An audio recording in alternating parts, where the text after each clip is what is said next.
We get started or call the meeting to order. Mr. Enzer, will you lead us in prayer? Yes. Let us pray, please. Thank you, Lord, for allowing us to be here tonight, for allowing us to make good decisions in the best interest of the students, faculty, and staff. In your precious heavenly name we pray. Amen. Amen. I'd like to call this meeting of the Columbus County Board of Education to order. Mr. Long, will you lead us in the Pledge of Allegiance? Everybody stand and salute. I pledge allegiance to the flag of the United States of America and to the republic for which it stands, one nation, under God, indivisible, with liberty and justice for all. All right, gentlemen, you have the final agenda for tonight's meeting in front of you. We need a motion to adopt that agenda for tonight. Second. Motion by Mr. Coleman, second by Mr. Long. All in favor of adopting the final agenda, let it be known by the sign of aye. Aye. Any opposed? Motion carries.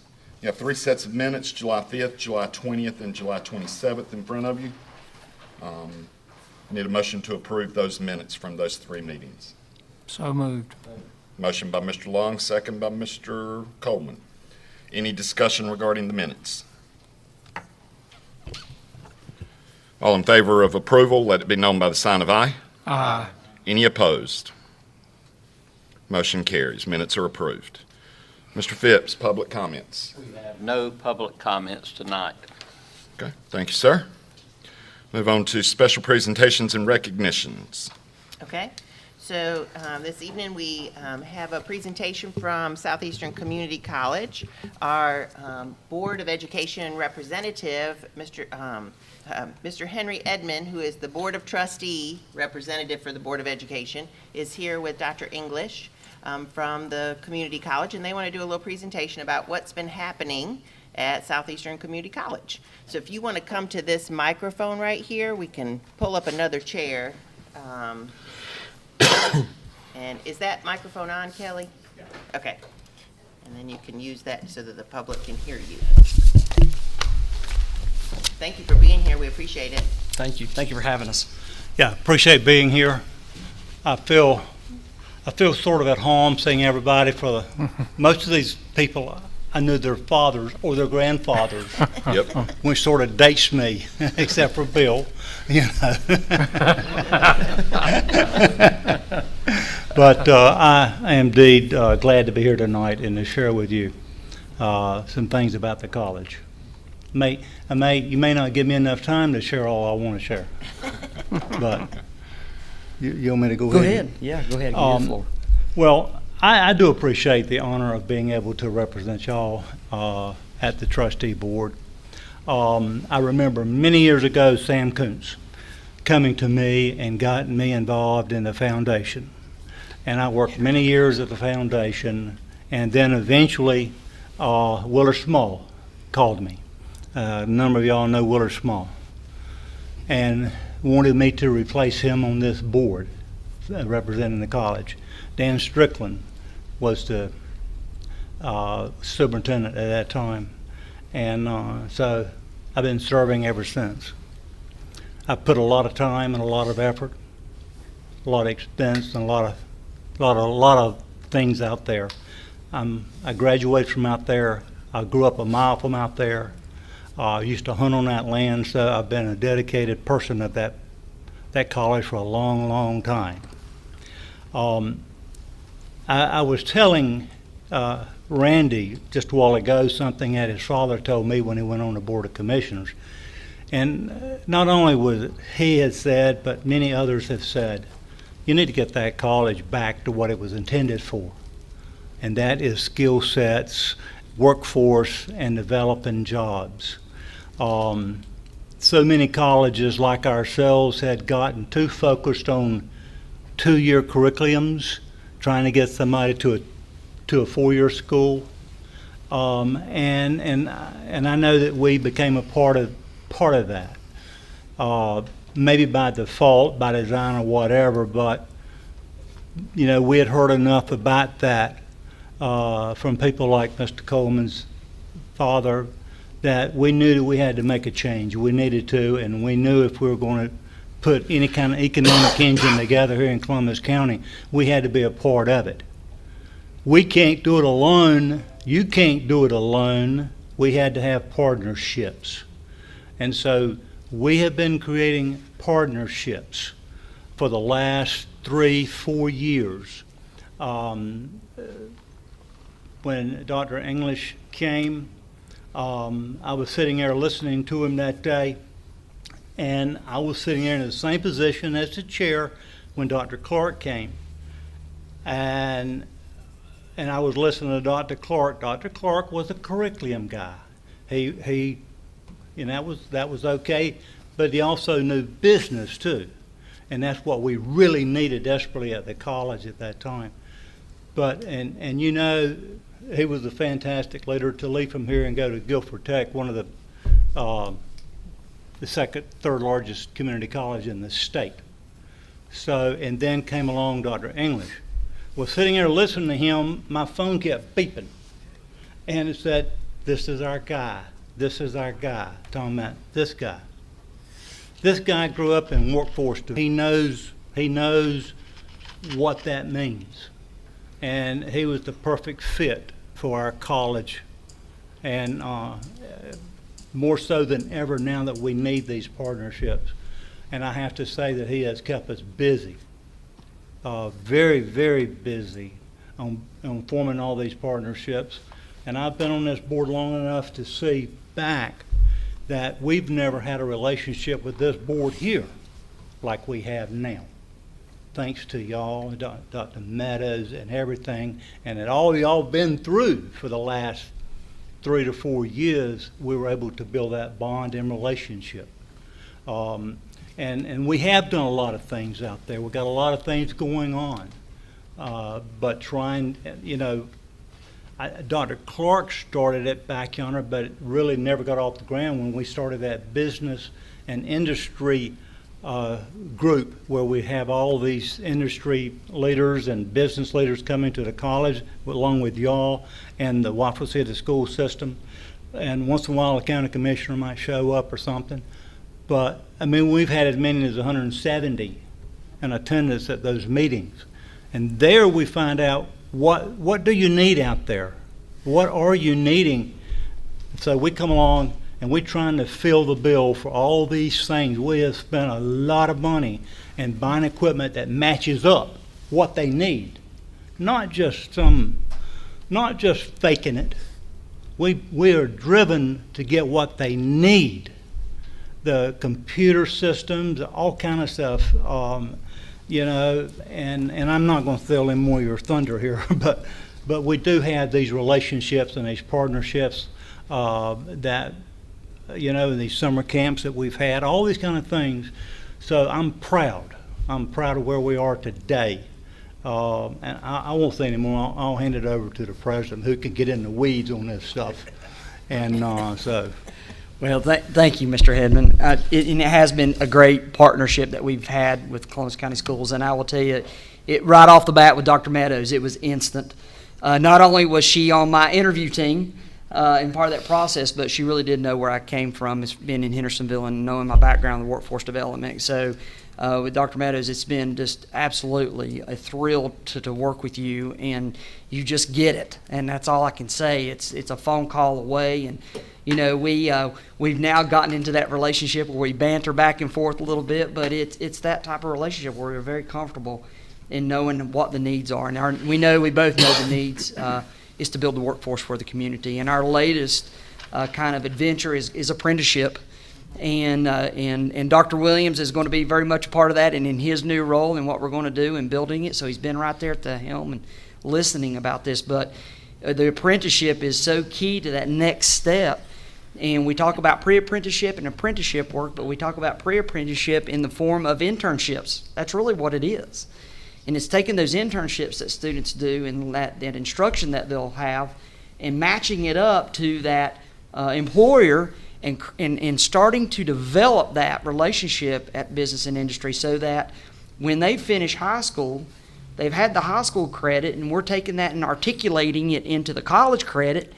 And now they're in that workforce pipeline, and now they're in that curriculum program or that workforce program that's going to continue on in that education and continue on in that workforce. And what we know, and with Dr. Meadows serving on My Future NC, that when a student is in a pre-apprenticeship to an apprenticeship program and they've went through this pathway, this workforce pipeline, that there's upwards of an 80 to 85% retention rate for that employer. That's significant. That's huge. So we've done a lot of great things in partnership, and that's one of the things that I would say about Dr. Meadows and what I know will be with Dr. Williams is that we're so in sync that a lot of times we don't even move without the other person knowing what's going on, and it's that type of relationship. And we appreciate the board and your support for the college and allowing us to have the early college on campus and the significant role that it's playing, as a dropout prevention program. And for those students who may not be able to see themselves continuing on to a college, it's giving them an opportunity that they might not ever have. And you're the primary sponsor for that. That's your program at the college. But even beyond that, the Career and College Promise, the CCP that takes place, whether it's university transfer through an AS program or through the technical training that may happen, it's critical for that next step for that young adult to be able to move into the college. So we appreciate the partnership so much. It's just been, Dr. Meadows, it's just been a thrill working with you over the last 3 years. It really has, and I look forward to many other things that we'll probably come up with and really tackle because our community's growing. I mean, we've got a company right now that's on the verge of announcing, and it's going to be 200 jobs to this community. And it's not just the college that's in this. The high schools are very much part of this pathway that's going to be created with IT. It's going to be significant. Big part of it. Big part of it, yeah, it really is. And let me say that even starting this fall, we got 5 new programs starting up out there, truck drive training, which fascinates me because I guess I always want to be a truck driver. But it's interesting to see that starting to pick up and how much interest that we have. I mean, we can't have but about 15 per class. Well, we've already got about, 6 or 7 classes lined up down the pipeline. Wow. And we just had the ribbon cutting last Monday, I guess, over at Fair Bluff. We got Public Safety Administration. We got that program starting up. The biggie is the automotive technology systems, auto mechanics, if you would. And, the county was good enough to let us start right on into this building down here. Last year? Last year. And this morning we had ribbon cutting, thanks to Chris and some others that helped put that thing together right there. But, we're moving it from there to over here, and then about a year or two from now, we're moving it to a brand new building that we're getting ready to build out there, and that's gonna be a big thing. Already a lot of interest. That building construction building or program that we've got. So I don't know. We're just so many things going on, and with the college, with the hospital, and those 5 new technology programs we started up out there with them and their partnership. It's just all over the board. I could sit here and talk a while about the different things, but I do appreciate it. I appreciate you allowing me to be there and do what I can do and support them as best I can. And thank goodness we got the leadership of Dr. Meadows and Dr. English and Dr. Williams as we move forward. It's a great, believe me, I've seen it when it won't like this at all. Quite different, but we got what we need now. Thank you. So do you have any questions for us? Board members, do you have any questions for them? No questions, but a comment. Thanks for all y'all are doing. Yeah. It's very exciting to me to hear that we're building a new building at Southeastern. How long's that been? Probably over 20 years. So, that's exciting. I think the partnerships that you are developing, not only with the education systems, but also with the workforce, it's key. Even education as a whole got away from, or got to the point where they were pushing a 4-year degree, and that's not for everybody. I've got two boys. One has a 4-year degree, one doesn't. Yeah? And to be honest with you, they make very similar money. So that's the interesting thing about it, so. Let me tell you, Mr. Chairman, the day I had a call, this is a good example of what's happening for all of us, including the county system and all. I got a call today from a guy, young man. He said, Mr. Henry, he said, I want to check with you. My dad said for me to call you and see if you had any, of any land out our way for sale. He said, my dad told me to start buying some land now, like he's done, because I had sold him some land in times past. And so I said, Donovan, what are you doing nowadays? He said, I'm through with college. I said, you kidding? I said, it don't seem like it's been but 3 years since I've talked to you. He said, no, you led me to Southeastern. I went out there and talked to Ms. Cox, and he wound up graduating from Pembroke. Now he is a science teacher at Whiteville Central, and a coach there. And he come from the other side of St. James Community down there. So I said, man, we're so proud of you being able to do this and come back and teach. He said, well, I'm not going anywhere, but this is home. And I mean, that's the mentality that we want right there. And so that's just made me feel it couldn't come at a better day, but it happens. And I will say our teacher prep program that we've been working on had 2 people to sign in. I think they're coming back to you for employment, going through UNCP, through the college to UNCP. It's a tremendous program, and the Success Scholarship is really paving the way to do a lot of this stuff for Helping Financial. So, but I appreciate your comments, Chairman. Thank you so much. And by the way, that boy graduated from East Columbus. Sure did. He's a Central now as a science teacher. So one thing for the rest of the board members, can you kind of hit on the trailers a little bit? Is that and explain, because I think that's been a huge savings for us as Columbus County Schools, is not having to go in, because our shops, we would have to spend tons of money every year to keep them up to date. Right. So I see that the trailers being very adaptable and something we can keep up with the technology really quickly versus revamping a whole shop at every school. Yeah, that's right. Yeah. Can you share a little bit of that with us? Sure. So we have 2 trailers. We have the advanced manufacturing trailer, which includes HVAC and residential wiring. So it's in the simplest form. And then the other newest trailer is welding, which will do stick, plate, pipe welding, and then MIG welding out of it. And we were very fortunate that the county commissioners, they funded basically $100,000 for us to run a power circuit, like an RV plug, like you go to an RV and you plug up your motorhome, to that style of unit at each one of the high schools.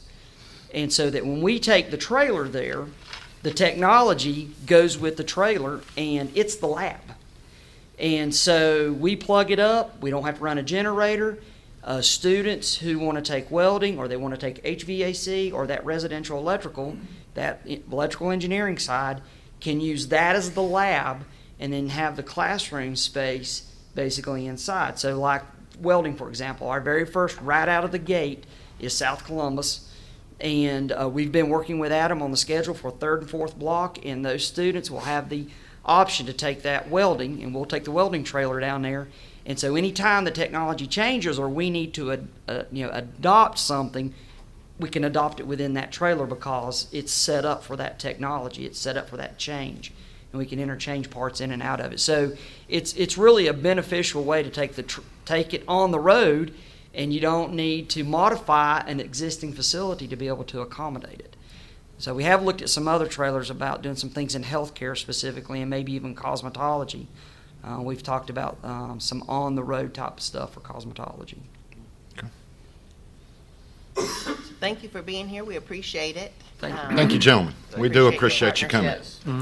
Appreciate the partnership and the work that the college does with our school system and continuing to serve our students. We do a lot of collaboration, and it makes it so much easier to be able to provide students what they need. That's right. When we do that. So thank you for being here. We appreciate it. Thanks for having us. Thanks, guys. Yeah. We do appreciate it. Yeah.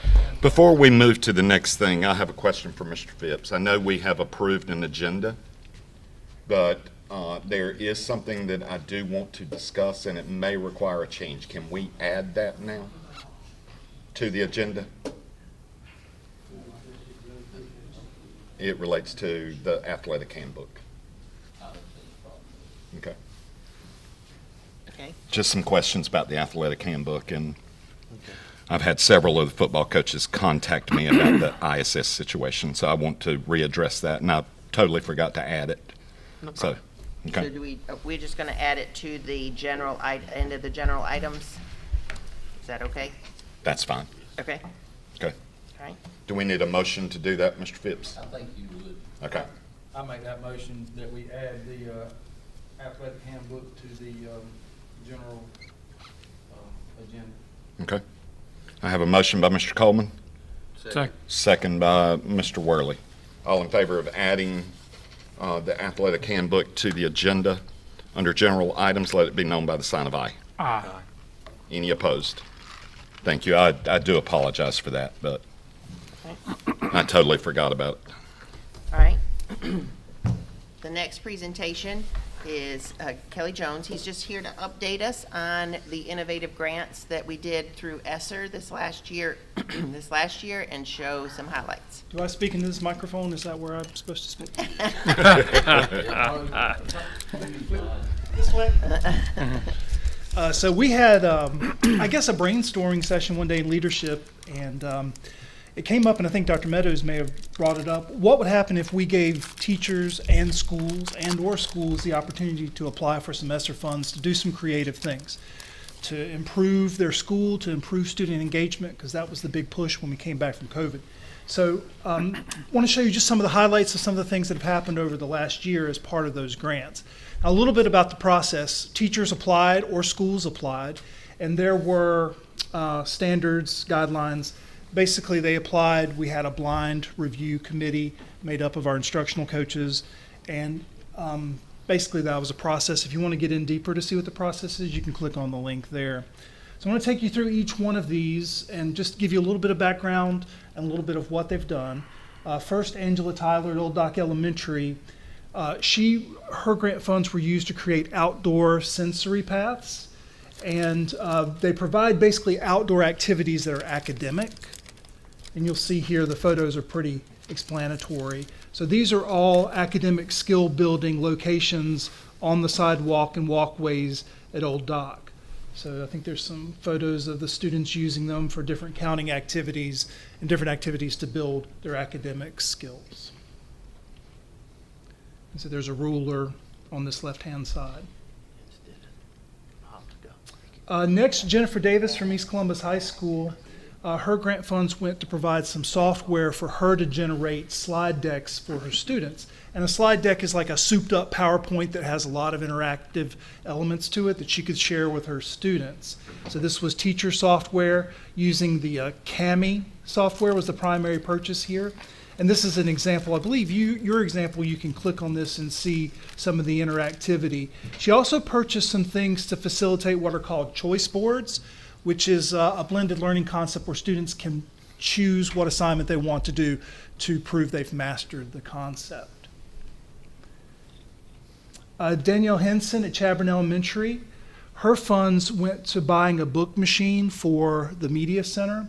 And how this works as part of their PBIS, Positive Behavior Initiative, where students by positive behavior can earn tokens where they can get free books. Put a token in, they choose the book that they want to receive. Fred Mason from CCCA, he used his grant funding, and you guys will probably know what this is, to buy an MH9 machine for mortar. And he said this is the industry standard, this is what the industry uses, so he wanted his students to be able to use it as well. So we've got a few photos of it in use here, and allows them to work a lot quicker. They are using a Fred's guy thing. It's actually clean for them. Oh, okay. Yeah, they're usually a lot extra.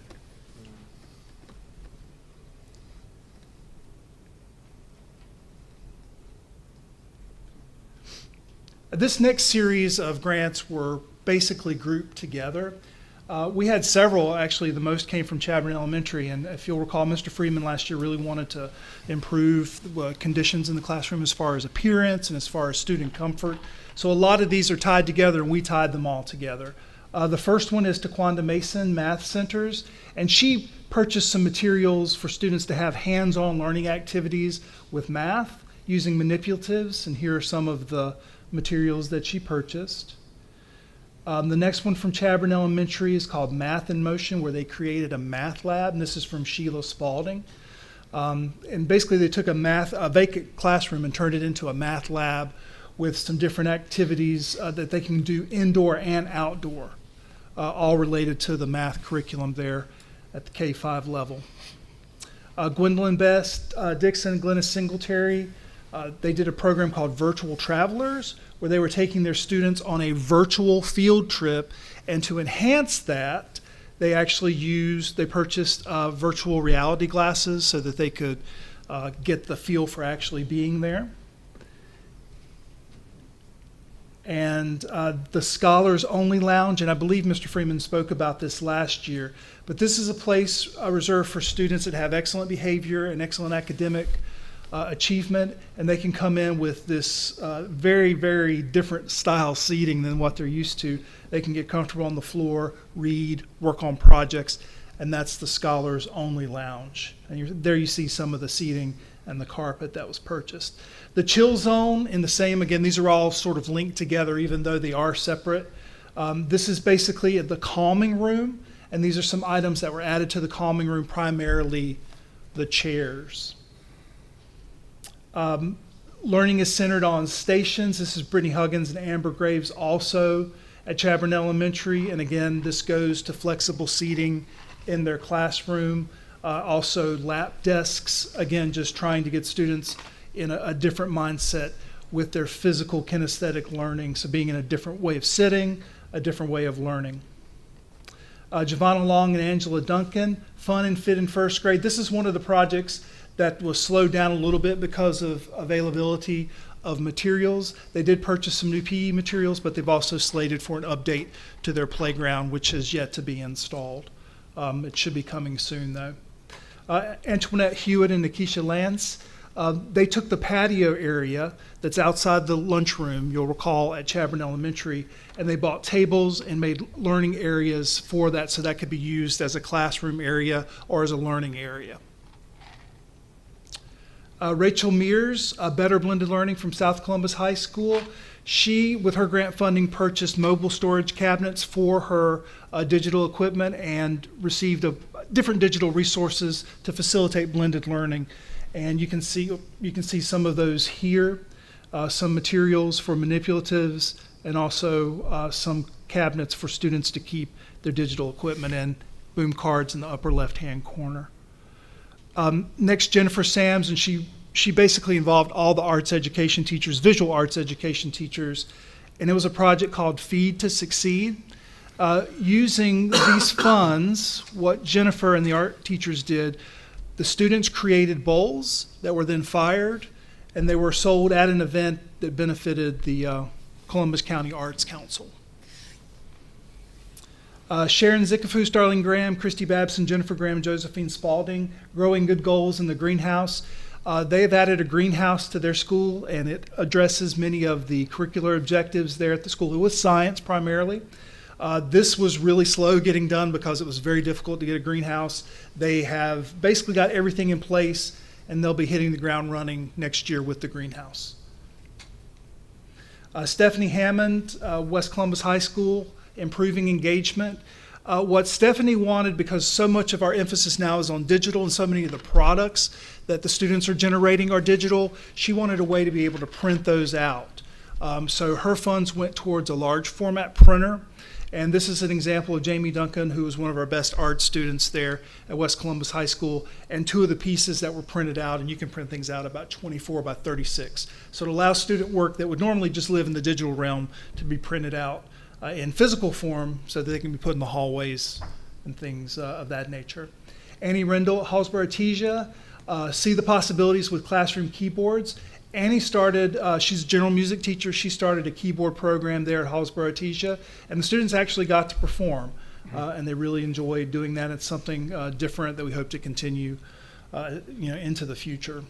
Wendell Duncan, Virtual Voyages Around the Globe. He did this with Kathy Trost, and this was several things rolled into one. They invited people, artists from the outside, that did many different things related to culture. They had guest artists, and one thing that they did, and it's a little hard to tell here, but they did an exchange with, I believe it was a classroom in Africa, where students who did artwork here exchanged artwork with students in Africa, and they had a conversation about that. And did have a couple of guest artists come in and work with the students directly there. So we did have, I know one project that did not get completed because of lack of materials, could not get them in, and that's going to be finished next year. So I think we've made some strides. We learned some things, and I think certainly students will benefit from what we have here. Any questions? Where did the grants come from? Where'd the money come from? Yes, sir. Yeah, that's ESSER money. ESSER. Our ESSER, our COVID money. Yes, okay, gotcha. Okay. Thank y'all. Thank you, Kelly. Thank you, Kelly. All right, we have one more presentation. Tom McGlam is here to share the summer camp program. Just to finalize kind of where that ended up at the end of this summer. Thank you, sir. Go ahead, Kelly. Yeah, just direct your attention to the screen here. You can get a preview of our summer camp was.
Now, I want to start by saying was hoping that college representatives would still be here so I could fuss just a little bit, because on the video they put together for us, they just didn't mention us. They only mentioned themselves, but we did pay for it. So we had a very fortunate year this year with our summer camp. Last year we offered 4 different areas and had 39 students attend. This year, as you can see in your graduation program here, we had 8 different areas, and we had 73 students attend this year. And of those 73, all 73 attended for 5 full weeks, did not miss a single day.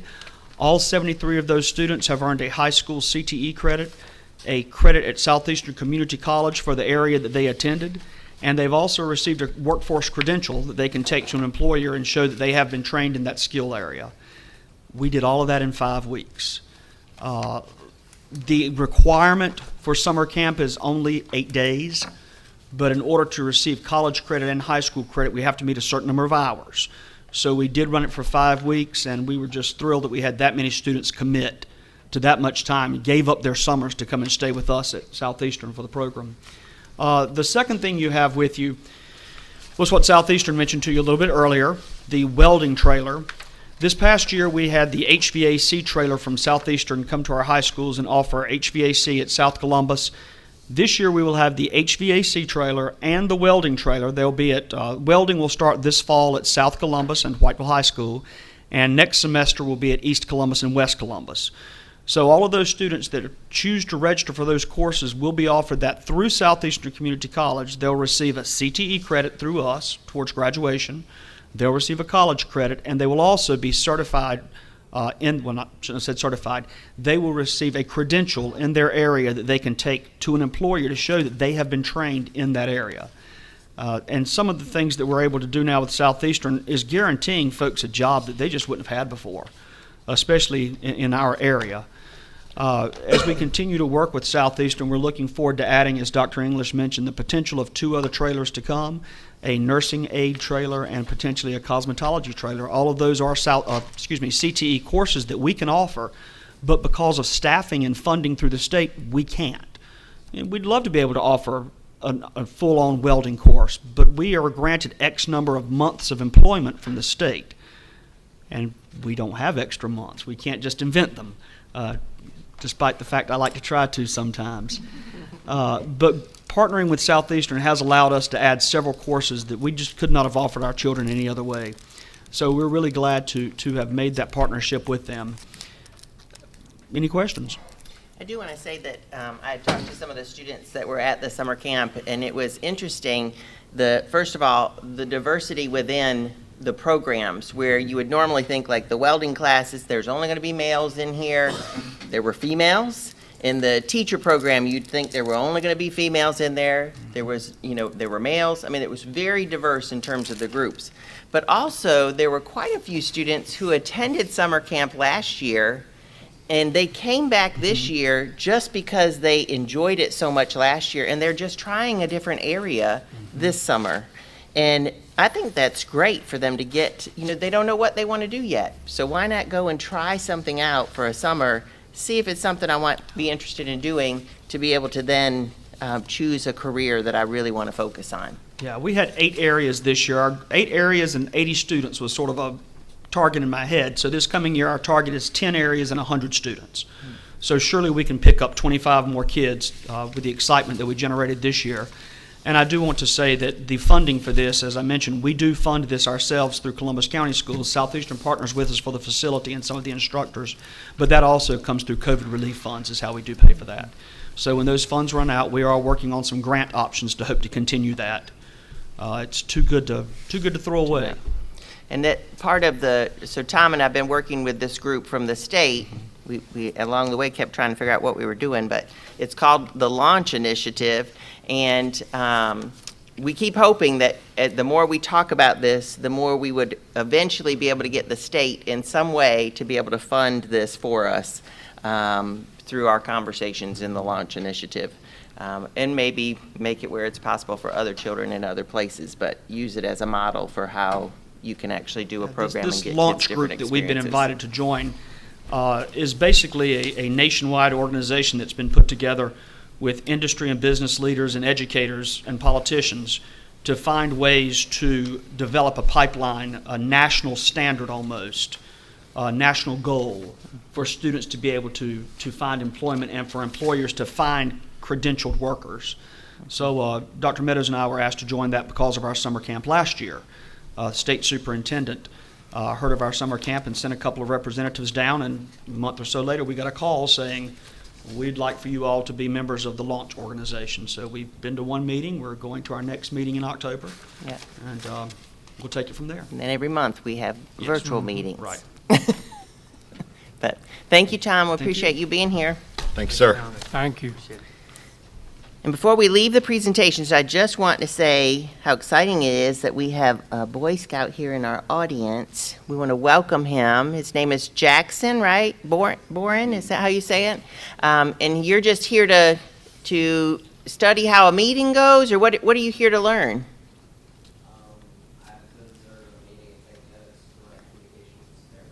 All All right, well, that is great. Well, I hope we entertain you a little bit. Okay. Well, thanks for being here. We're excited that you're here with us. Yeah. Okay. All right.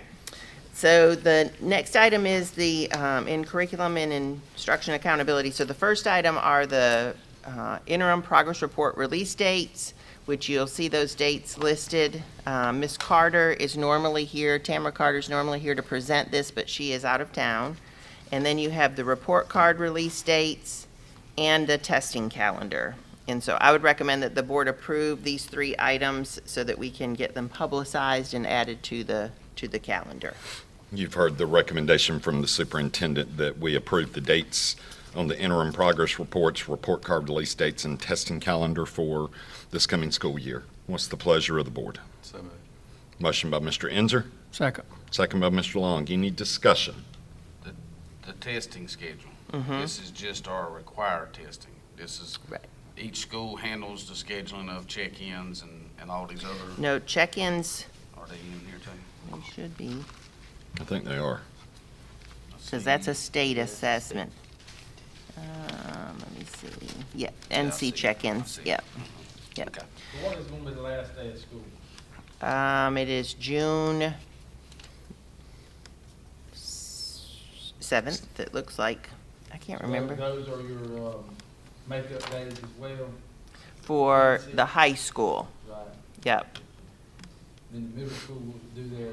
There's a week before, so that week, that last week, middle school and elementary will not test. They're the week before. And I know there was a request about testing the second time during the year. We can't do that. You have to have that second assessment in the summer, and there has to be a day of remediation before you can retest or test a second time.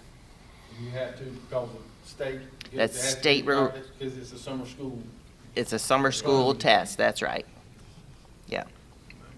So the benchmarks, maybe that's the ones I'm talking about, they're. They're in here, high too. school, well, high school benchmarks are in here, yeah. We have those in the lower grades, middle school and elementary. Most, not really, no, no, most of those are just high school. The check-ins are the benchmarks that happen in the elementary school, but,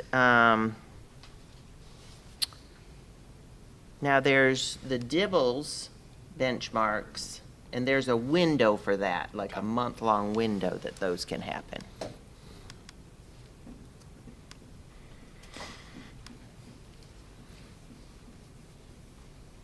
good. Any further discussion? All in favor of said motion, let it be known by the sign of aye. Aye. Any opposed? Motion carries. All right, the next item is staggered enrollment for kindergarten. So obviously, you all have approved a calendar for students to start on August the 28th, but we're asking you to approve a staggered start for kindergarten so that just part of the class comes each day so that the kids, because it's their first time, they can get used to coming to school before all of the children are in the classroom at one time. So I'd recommend that the board approve the staggered enrollment for kindergarten. You've heard the recommendation from the superintendent that we approve the staggered enrollment for kindergarten students August 28th, 29th, and 30th. What's the pleasure of the board? Second. Motion by Mr. Coleman, second by Mr. Enzer. Any discussion? All in favor of said motion, let it be known by the sign of aye. Aye. Any opposed?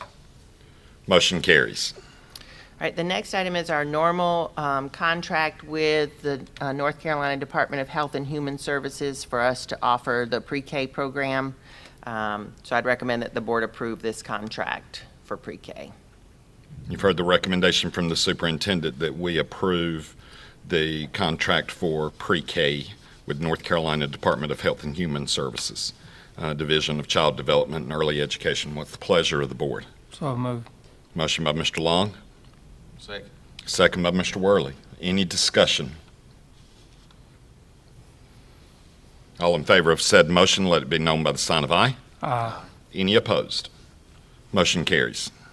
All right, the next one is a contract for IXL Learning. It is a subscription or software program for us to use in our high schools.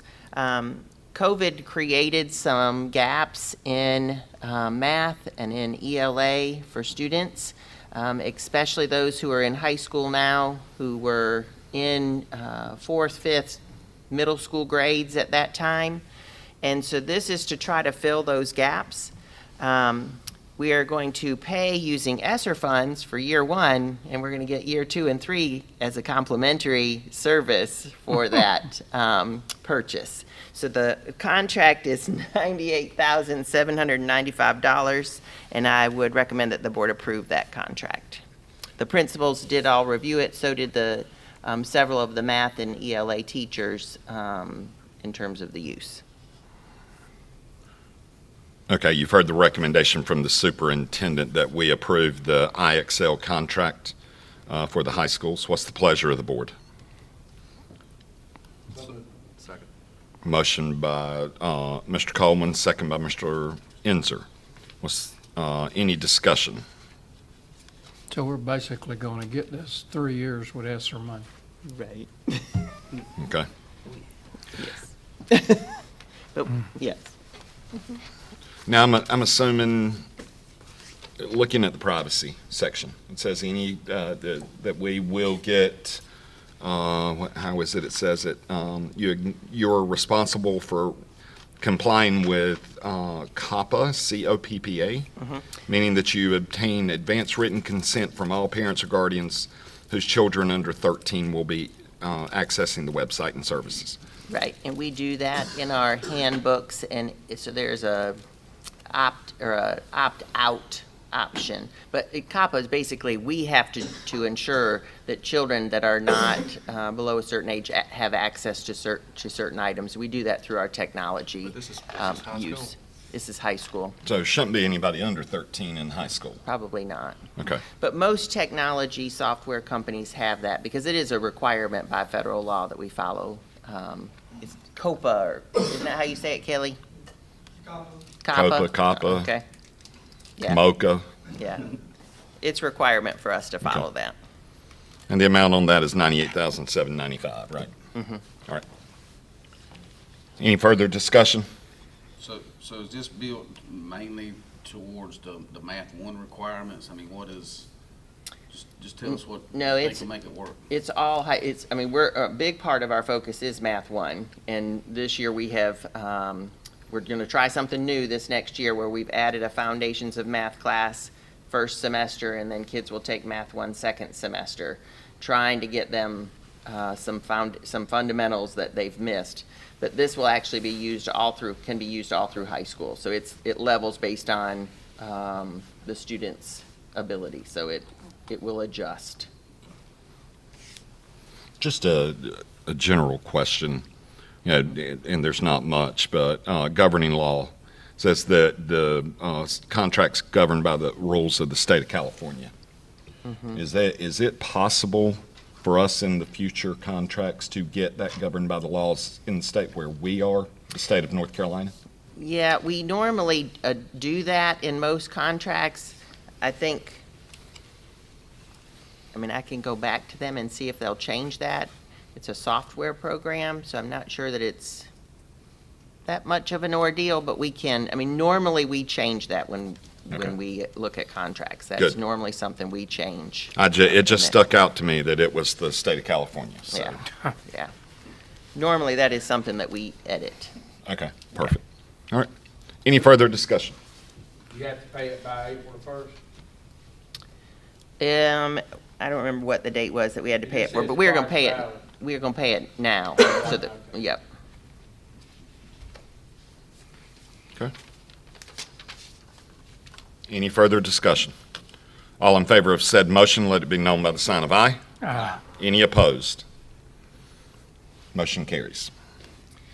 All right, so we're on to auxiliary services, and before we go to that, I just want to say this will be Jonathan's last time of doing our auxiliary services for us.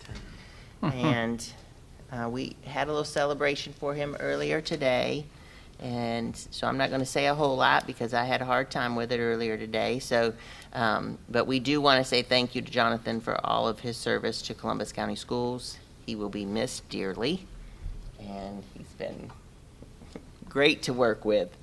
And so I'm not going to say anything else, but if any of you want to say anything, it's hard to see Jonathan leaving for many reasons. It's hard, and he and I know we'll have very severe competition going forward. But Dog eat dog after tonight. I would like to say one thing.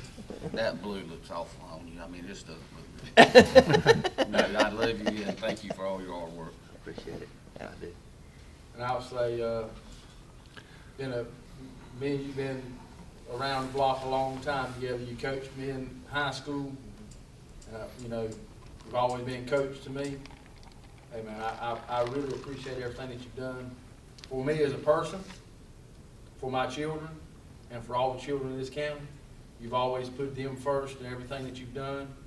And I wish you nothing but the best. And you know, if there's ever anything I can do, all you gotta do is call me. I echo as well, Jonathan. I haven't worked with you that long, but I've known you forever, and just partnering with you over the years, just different things. But you're an asset to the board. I thank you for what you've done for Columbus County Schools and what you'll do for Whiteville City Schools. And I just appreciate it, and best of luck to you. That's all to you. Appreciate it. In the short time I've been here, 3 years, seems short, come to know you quite well, and I echo that from Randy. Wish you nothing but the best, mostly. And I feel like we've become a little more than working together, working mates. We've become friends, and I look forward to that continuing. Yes, absolutely. Absolutely. I appreciate Hold on, it. hold Oh, I'm on, sorry. hold on. I'm sorry, sir. Yeah, it took me a week to call you, because it made me sick to see you leave. I've been working with you for 5 years, and Steve kind of stole a little bit of my thunder, but, not only do I consider us as a working relationship with education in this county, I consider you a friend as well. And, when that first picture hit the paper, when that royal blue on, it took me a few days. I had to take some anti-nausea medication, but I wish you well, Jonathan. I'm a phone call away. I will give you the best sound advice possible for how to run Whiteville City Schools. Strike by your name. No, I wish you well. I know you'll do a great job. We appreciate everything that you have done for Columbus County Schools. It's kind of like, you leaving is kind of like closing one of the 100-year-old schools in the county. You're such a fixture in Columbus County Schools. And we appreciate everything that you've done. I appreciate the fact that I can call you a friend of mine. Absolutely. So thank you, and we wish you well. Absolutely. Okay. I appreciate you all. And I thank you for this board, for the opportunity. It's been good. It has been wonderful. 33 years, and to go to school in this system and to be able to come back and teach and coach and be an administrator and then be in this office, it is just a blessing from the good Lord above. And I appreciate it. I do thank you. And I'll say this, and I was going to save it till tonight, and I went ahead and gave it today, but when Dr. Meadows came to this office, she had every reason in the world not to trust me and give me a chance, but she just did the complete opposite. And Mr. Bill and I had a long conversation one day, and he said, if you give it a chance, you two will make a great team. And I think that's exactly what's happened. And I appreciate you all. It has been an honor, and I will always cherish my time here, because like we say, we work together, but we've become friends, and I appreciate it. And I'm looking forward to the next chapter. I am. I'm excited, but you know, at the same time, it's 33 years. Hey, 33 years. And I will always, always, always cherish this time. Thank you so much. All right. Ty & Associates, we paid an invoice for $3,493. Barnhill Contracting, $995,413.50, and that is paid in full now. That is the amount that we were holding for retainage, and that is it. Shawstack Design, $13,859.24 for the month of July.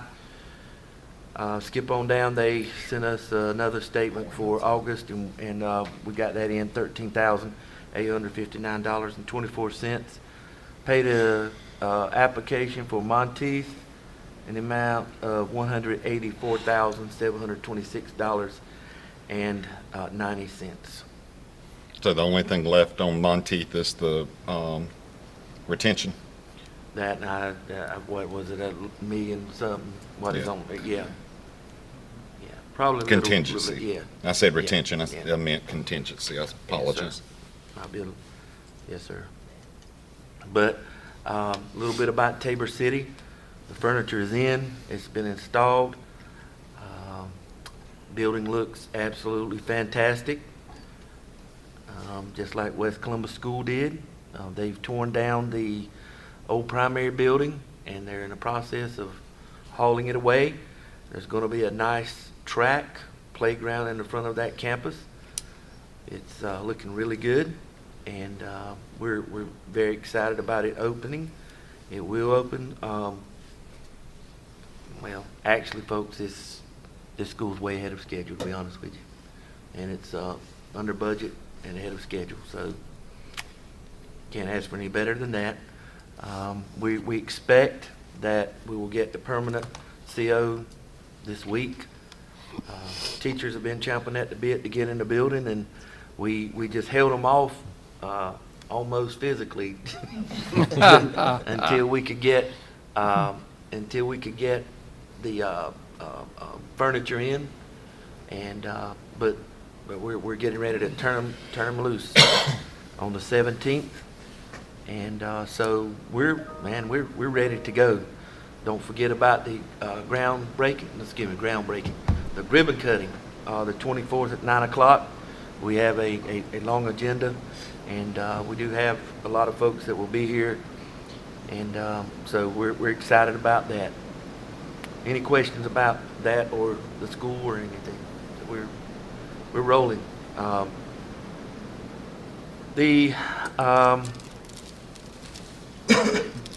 We go on number 2? Yep.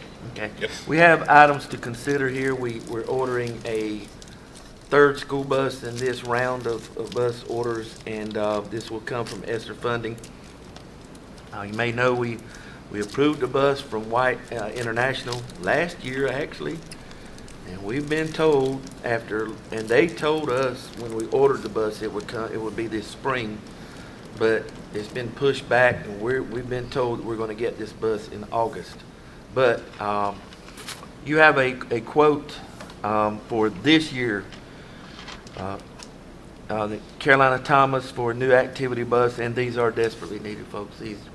Our bus fleet needs some new buses, needs upgrading. One Carolina Thomas, $132,462. Gregory Poole, which is Bluebird, that we have one of these at West Columbus High School, and we have a few yellow buses. The quote there is $137,708, and we have a quote from White International in the amount of $130,785. It is my recommendation, and coming from Mr. Green and staff there, that we approve the Carolina Thomas bus.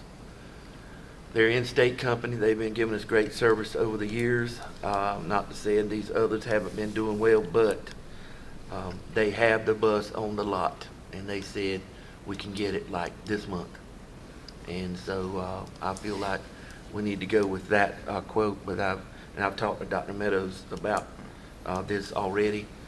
It's just not quite $2,000 more, but I think having it on the lot, having it here, one of these buses, it really, I mean, they're good buses. I mean, one of these will go to east, obviously, and one will go to south because west received a new bus year before last. So with that, we ask that you would approve that bus if Dr. Meadows recommends. So, Mr. Chair, I recommend that the board approve the quote from Carolina Thomas to purchase a new activity bus. You've heard the recommendation from the superintendent that we approve the purchase of a activity bus from Carolina Thomas in the amount of $132,462. What's the pleasure of the board? So moved. Second. Motion by Mr. Coleman, second by Mr. Long. Discussion. They say we'll be getting both of them this month, should Yes. be. Yes, sir. Yeah. Okay. We were told Carolina Thomas is on the lot. Yeah. We just, they'll paint it and stripe it up and Right, everything like we like it. It'll be- And the white bus has been on order for a year. Yes, sir. Yeah. So Yeah. But they told us now, because I asked Jeff about once a month, call them, see where it is.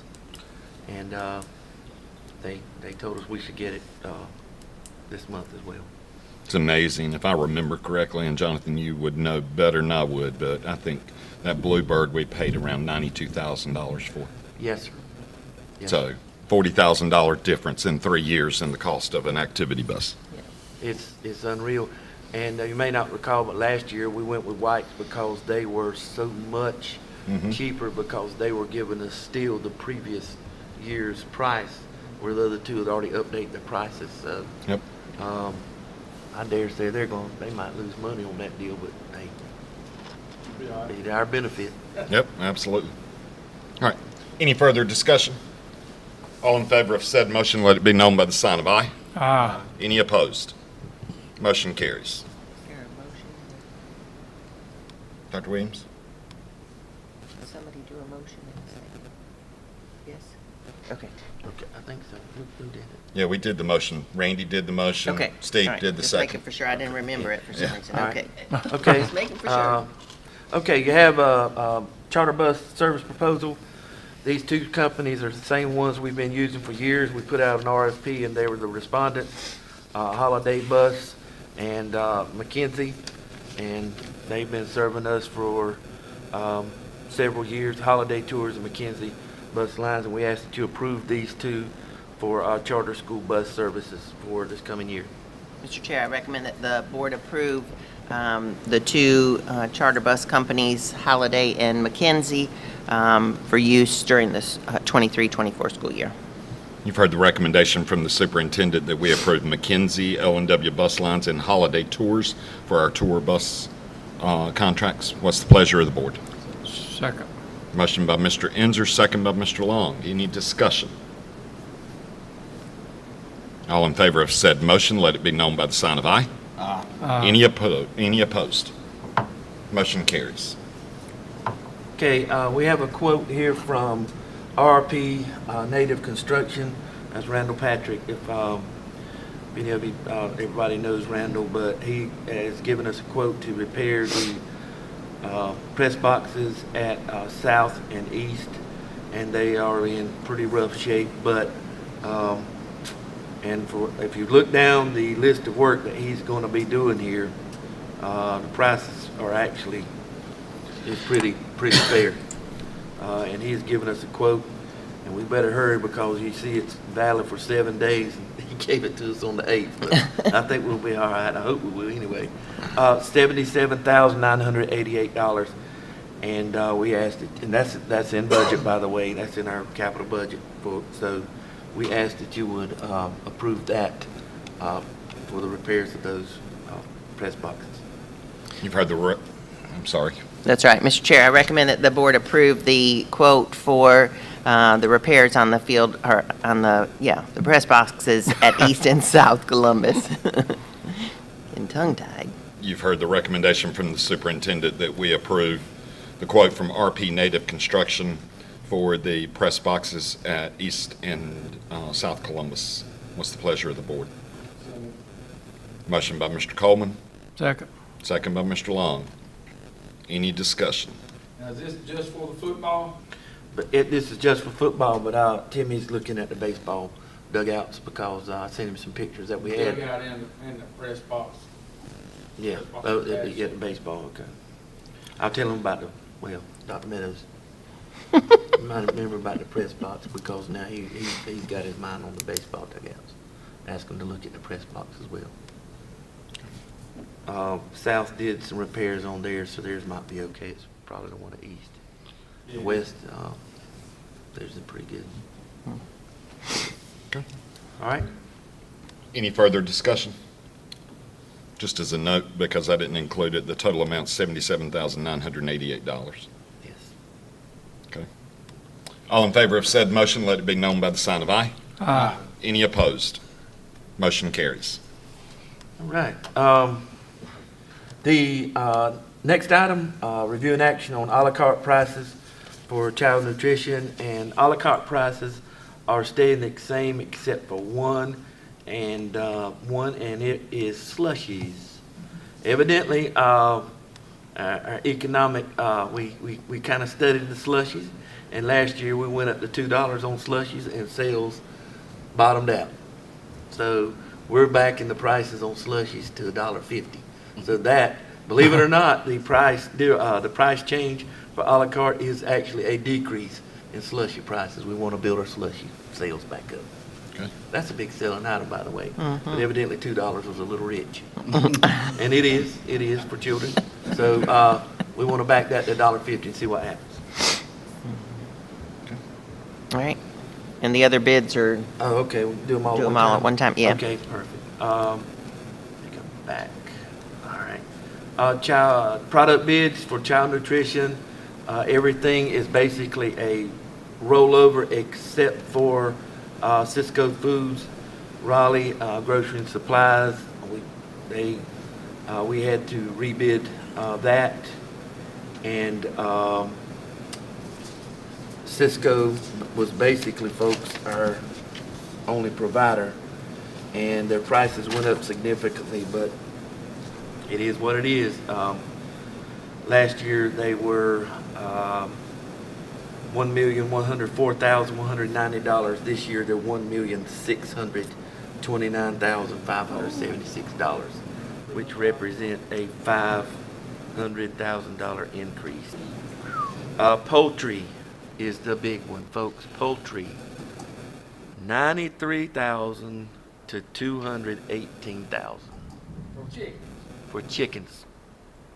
Now the rest went up kind of incrementally, as you would think. The breakfast went up. Now breakfast is basically one item. Now it went up $100,000, but that's, I mean, you know, but those two items alone right there represent over $300,000 worth of increase.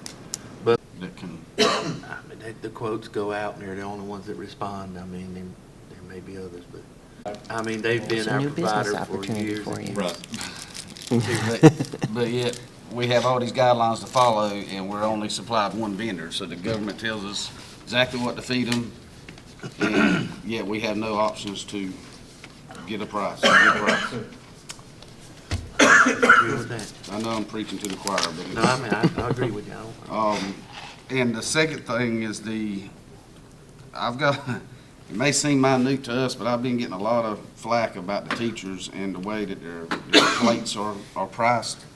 Them namely having to, each item, I guess, is the kicker, that if they want an apple, it's X cent or $1 or whatever, and I don't know when that changed or if it changed or. Well, here's the deal, and I struggled with this for a long time until I came to this office, because like when we were selling the plates, the portions for adults were the same as the portions for a student. And what it boils down to is that government, the food service program is for students. It's not for adults. So the actual plate lunch, and I'll just throw a number out there, I really don't know what it is. The actual plate lunch might be $5.50 or $6. Well, when we had consultants come in, they suggested strongly that we begin charging adults for the amount of that plate. And we basically said, we don't want to do that because it would be so much more expensive to the adult.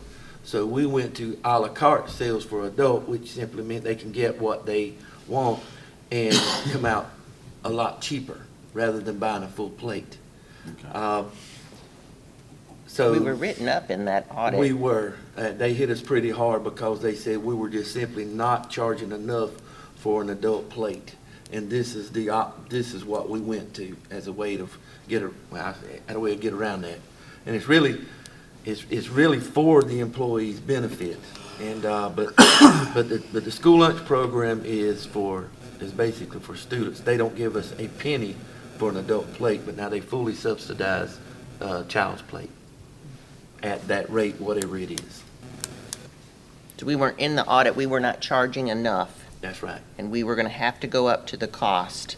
And we said, no, we won't do that, we'll do this instead. So that's why. So they'd have to pay $5 for an apple and just take the plate with the apple on it and not eat the rest of it. I mean, or pay Well, I'm for, all for not wasting. That's Yeah. probably the best decision with what. see, this year it's 780,000, slightly over that, and we decreased an officer. But the salary and benefits for the officers, along with, there was a change in the lease payment process, that increased as well. So, the actual salary has gone up, in the last several years. Nevertheless, this is an agreement that we need in order to be able to provide a school resource officer at every one of our campuses. So I would recommend that the board approve the school resource officer agreement for this school year. You've heard the recommendation from the superintendent that we approve the school resource officer agreement with Columbus County Sheriff's Office. What's the pleasure of the board? So move. Motion by Mr. Worley, second by Mr. Inzer. Any discussion? Did we get everything ironed out? I mean, is it, we don't have 11? That's my understanding, and I will be monitoring again this year, having them turn in attendance for the officers to make sure that we have 11.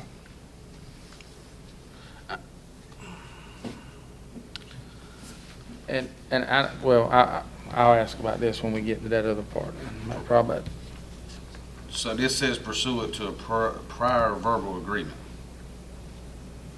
So we've discussed, we've gone back and forth and came to a verbal agreement in terms of what it was, what we're going to spend. Trying to What we're move gonna forward. spend. Mhm. But we don't- And to the role of the school resource officer. So we don't have that rolled on paper. Yeah. Is it not in here? Yeah, Is 15 it? I pages. missed it. Yeah. I'm sorry. There's a bunch of stuff further on down in the MOU. Must have fell asleep after that one. Okay. Yeah, it should be all in there. Okay, Yep. good.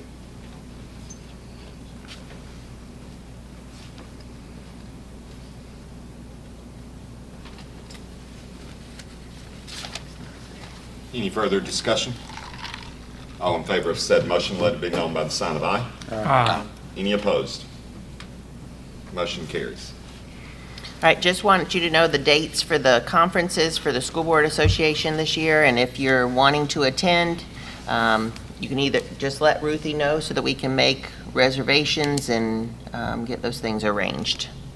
Okay? I will let you guys know about Thursday as well. So, Okay, all right. And then the next item is normal stuff for this year. We'll start getting fundraiser requests for next school year. I've asked for the schools to turn in fundraiser requests and school fees by the end of this month for the September meeting, but we had a few schools that turned them in earlier. So I would recommend that the board approve the fundraiser requests for Old Dock, Williams Township, and Hallsborough Artesia for this school year. heard the recommendation from the superintendent that we approve the fundraiser requests for Old Dock Elementary, Williams Township School, and Hallsborough Artesia Elementary School. What's the pleasure of the board? So moved. Motion by Mr. Long, Second. second by Mr. Worley. Any discussion? All in favor of said motion, let it be known by the sign of aye. Aye. Any opposed? Motion carries. And the next item is school fees, and as we talked about last year, we had a big change in our school fees. High schools basically are the ones that have the school fees, so that's why, and CCCA has already started, so that's why theirs is here. You will get other high school fees, and then normally it's just the recorders for elementary school are basically the only fees that we have now.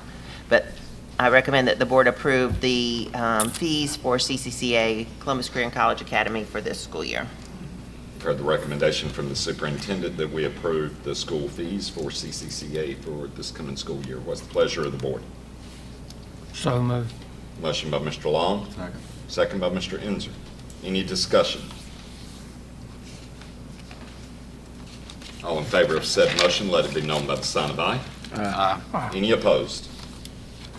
Motion carries. All right, we have some school advisory council member appointments. You'll see listed here from Mr. Enzer, Mr. Long, and Mr. Worley.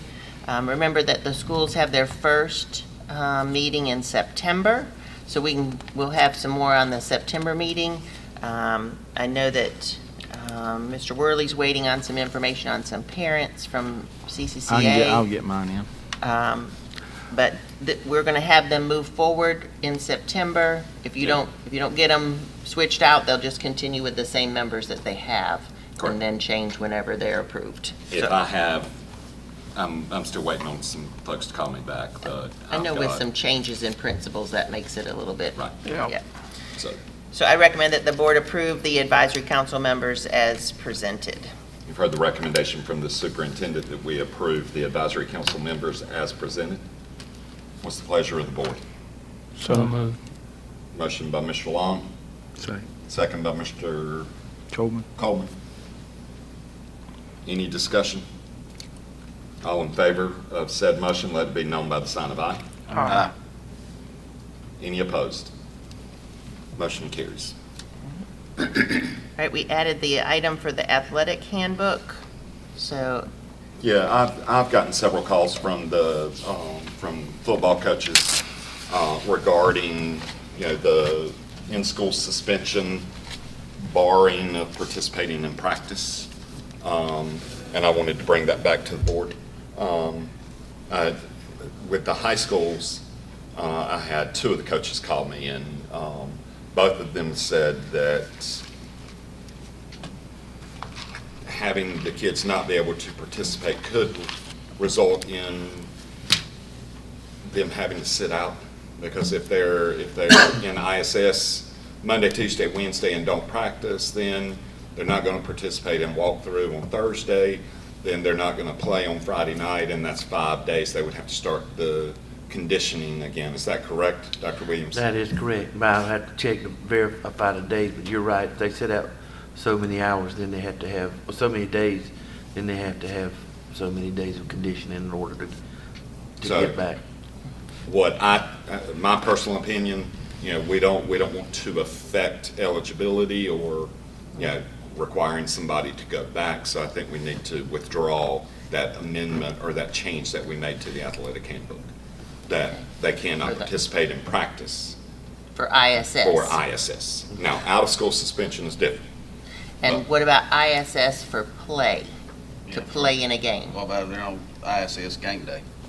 That's what I had spoke with, I think it was Ronnie during our last meeting, and I had a couple of calls regarding that, the playing the day that they're released from ISS, and I looked back at the actual procedure, and it's basically what they were recommending. The people that had reached out to me was let it be the principal's discretion, and that's what it states in the policy, so that's why I didn't add to it.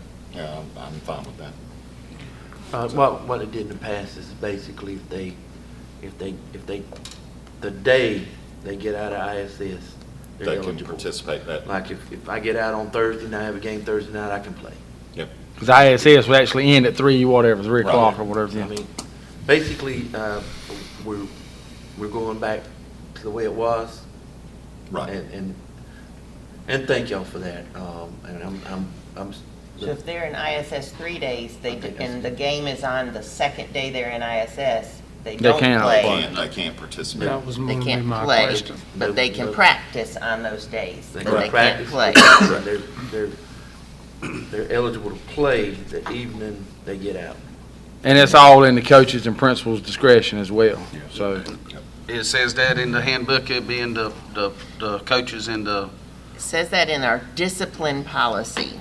The discipline policy says that the discipline is the principal's discretion. And there is discretion. Obviously, we also tell them, though, that they need to be fair and consistent in terms of their practice. And that just because the quarterback is in ISS and your lineman who has a backup is in ISS, doesn't mean that one gets to play and one doesn't when they're both in there for the same time. So you need to, I think the discretion part of it is good. We need to give principals discretion, but it needs to be used in a manner of Fairness. yes, Needs to be equal and fair. Be consistent. a truly legitimate reason why there might be a reason to do something different with that student. Across the district, not specific to Yeah. school. And does the principal make that decision solely on his own, or does it have to come to you or Dr. Williams and get approved? No, they make, Yeah, no, they make- once the rules So in he could place- let the quarterback play and not let the lineman play, and No, nobody know but no, him? no. The rule says anybody who, when they get out, they're eligible. The rules in place, what she's talking about is the discipline in general is up to the discretion of the principal. That's exactly what I'm saying. Yeah, definitely. And we've So they never, don't call us on those. So it's, No. I mean, their discretion comes in whether they actually get to ISS or not. Oh, that's right, that's, And I have seen principals wait a day. They wouldn't start a kid in ISS on Tuesday, they'd say, well, you'll get ISS Wednesday.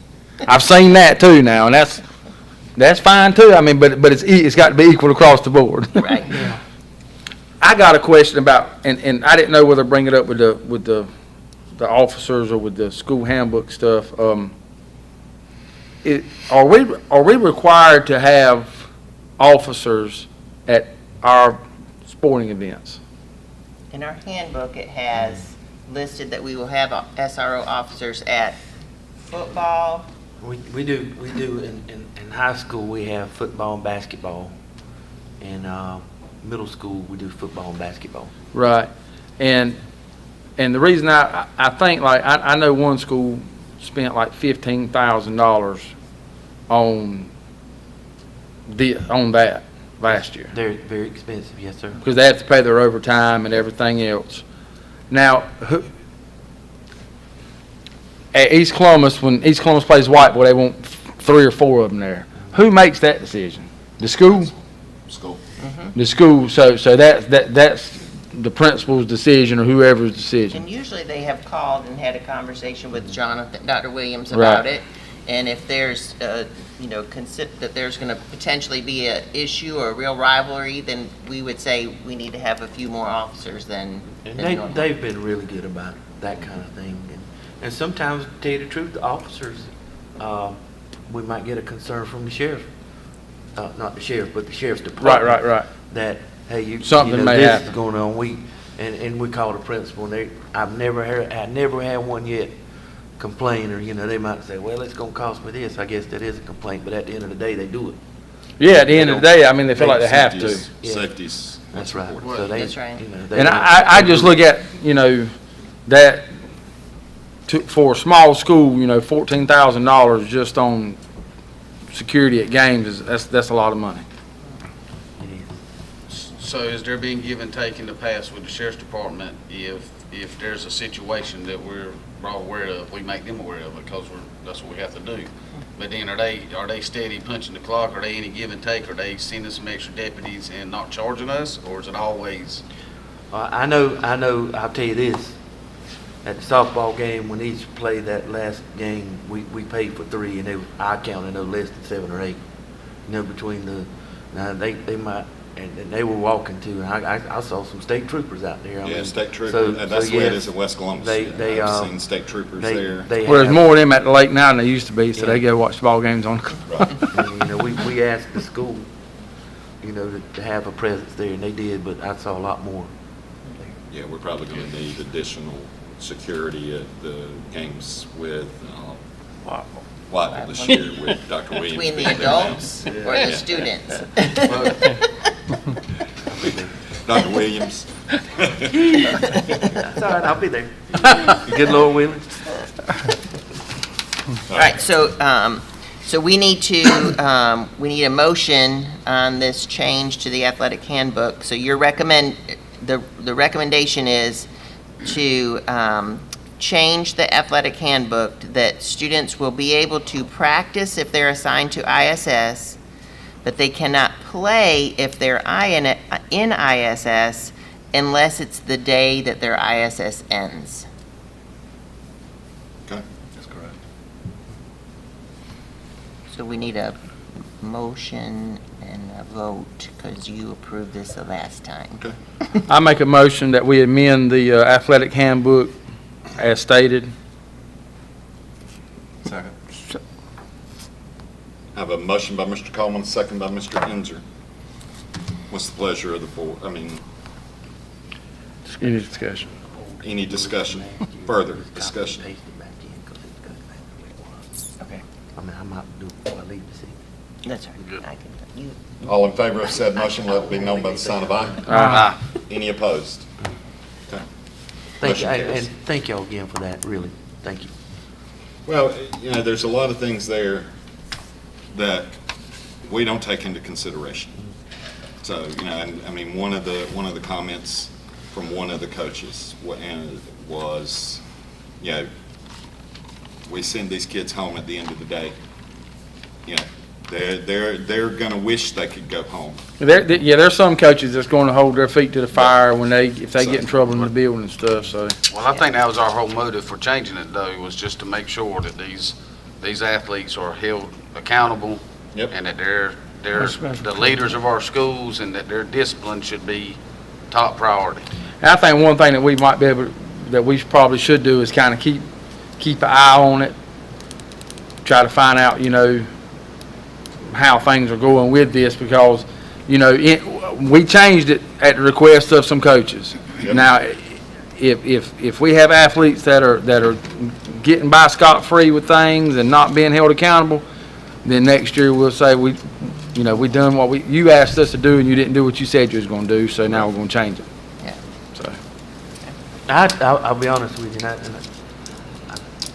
everything you said was the exact truth. I mean, I've been there, I've lived it, and I've been coaching and seen some of mine get in ISS, and I thought I'd strangle him when he got free, whatever, but I've received very few complaints that we were doing anything. I think our folks are consistent, and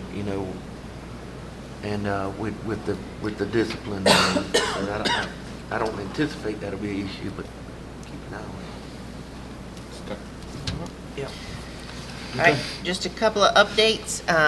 You'll have linked there the open house schedule for the beginning of the year.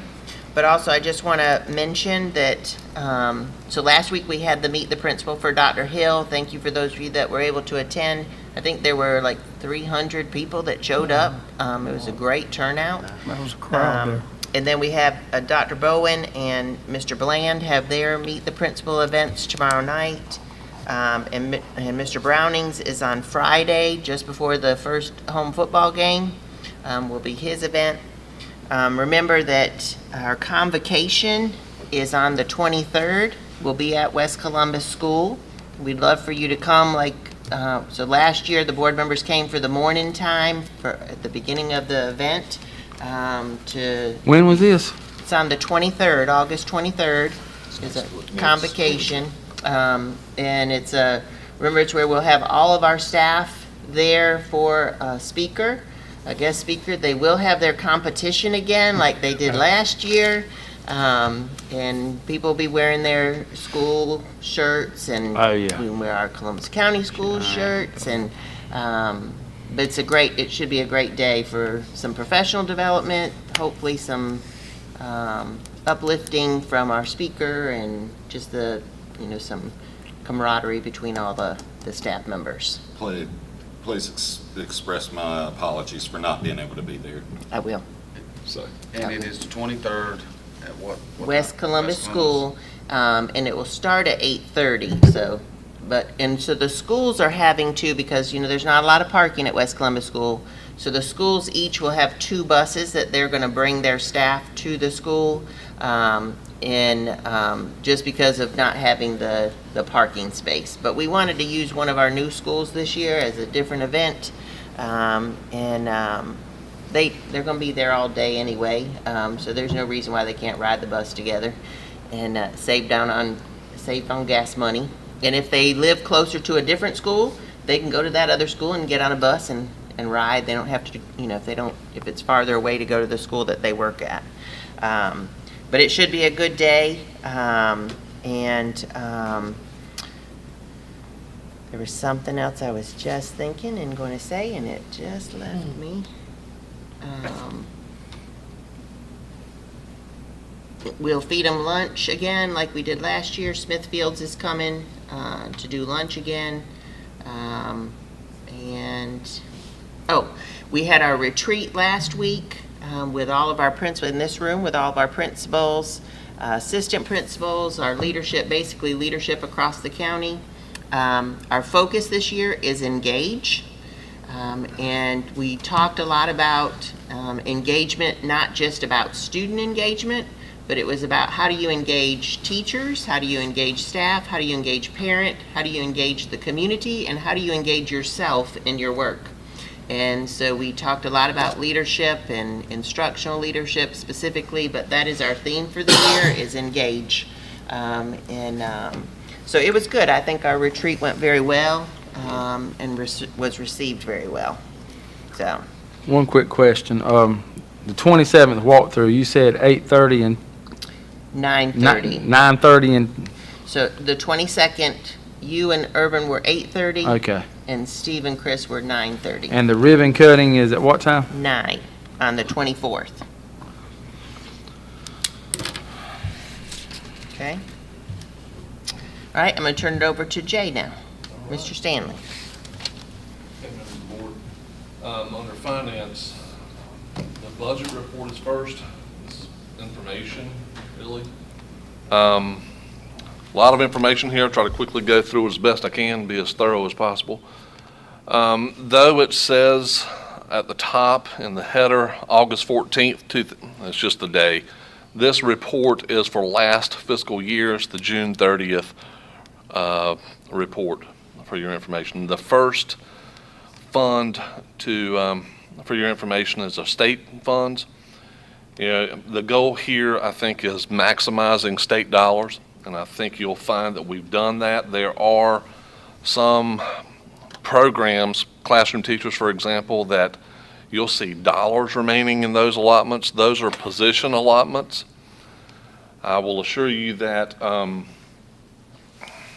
we maximize those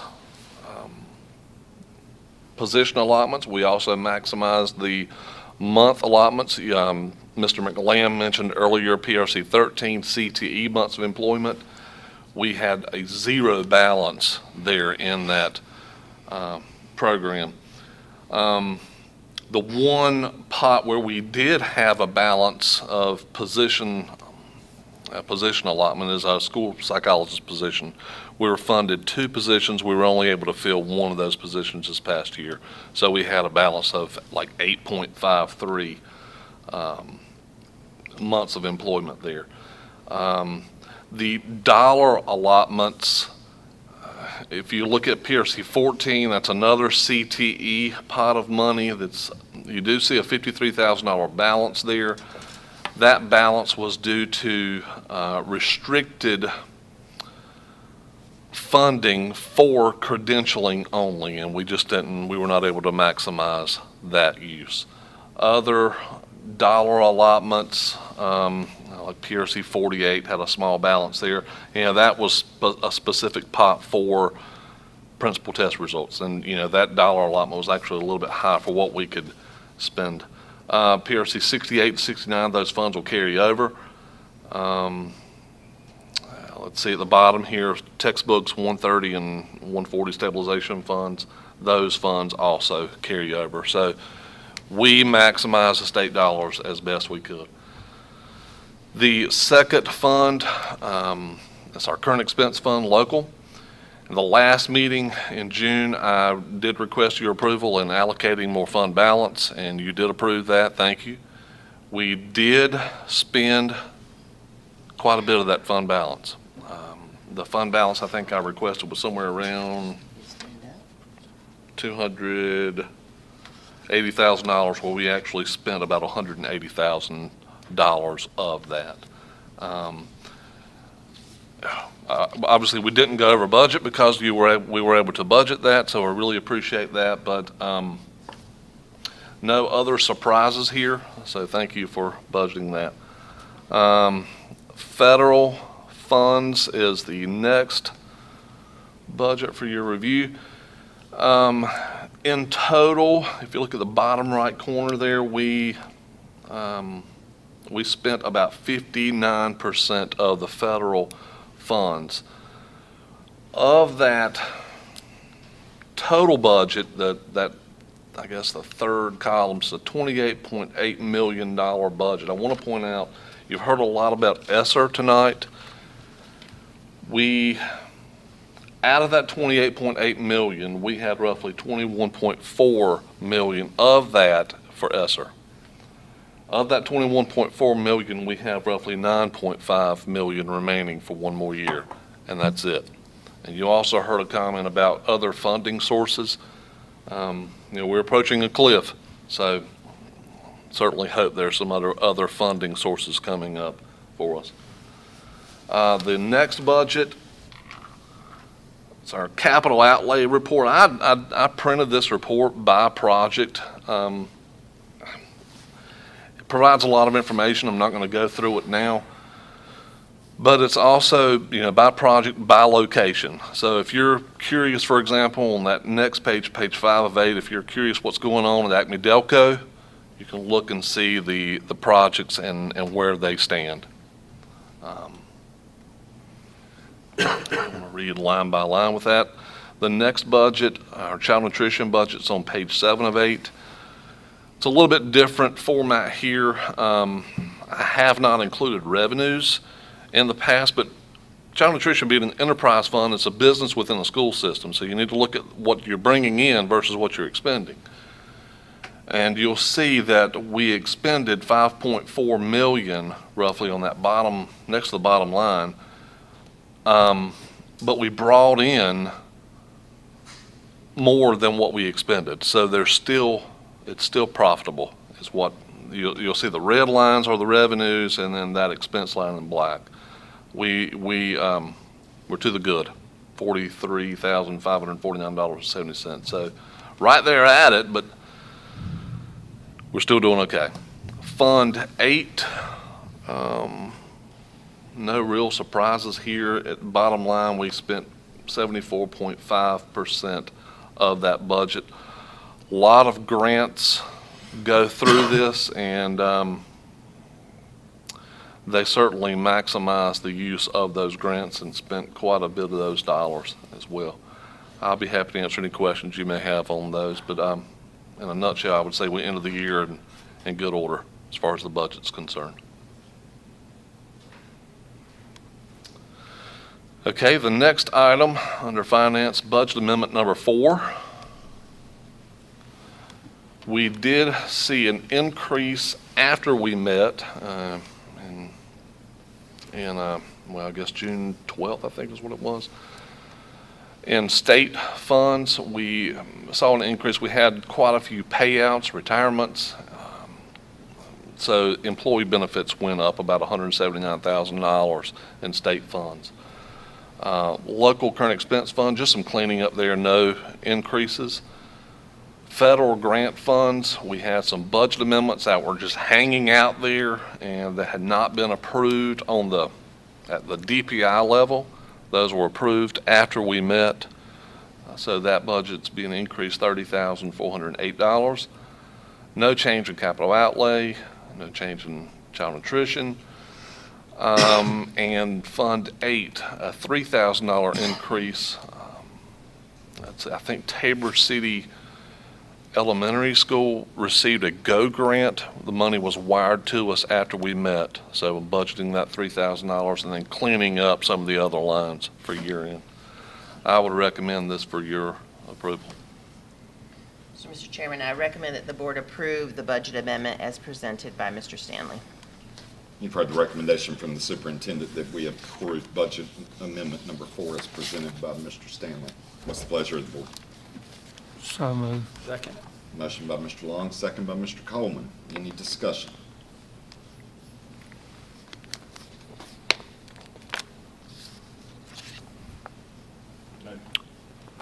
None? All in favor of said motion, let it be known by the sign of aye. Aye. Any opposed? Motion carries. Okay, and the last item here, 23-24 budget allocation from the county. It's a letter we receive, I think, annually from the county manager. You can read there, I did break it down to, comparison and from year to year, what we are seeing as an increase. The current expense fund allocation of roughly $6.5 million is a 6.22% increase. The half-cent sales tax, because I think it's picking up some of our debt service for the new schools, it's a decrease of 14.82%. ABC revenues and 103,615 is an increase of 1.5%. Fines and forfeitures, 107,188 is an increase of about 8%. And debt service, here, of course, they're also picking up more of that, I guess, with the debt for the new schools. That's an increase of around 51%, an overall increase in our state budget, our county budget of 2.92%. So I think, our county is supporting us. Obviously, we could hopefully do more, but I think they're putting forth some. Okay. Thank you, Mr. Stanley. Thank you, sir. Thank you. So we just need a motion for closed session. Okay, I move that Columbus County Board of Education go into closed session for the purpose of discussing information that is privileged, confidential, or not a public record under General Statute 143-31811. Motion by Mr. Coleman, Second. second by Mr. Long. All in favor of going into closed session, let it be known by the sign of aye. Aye. Any opposed?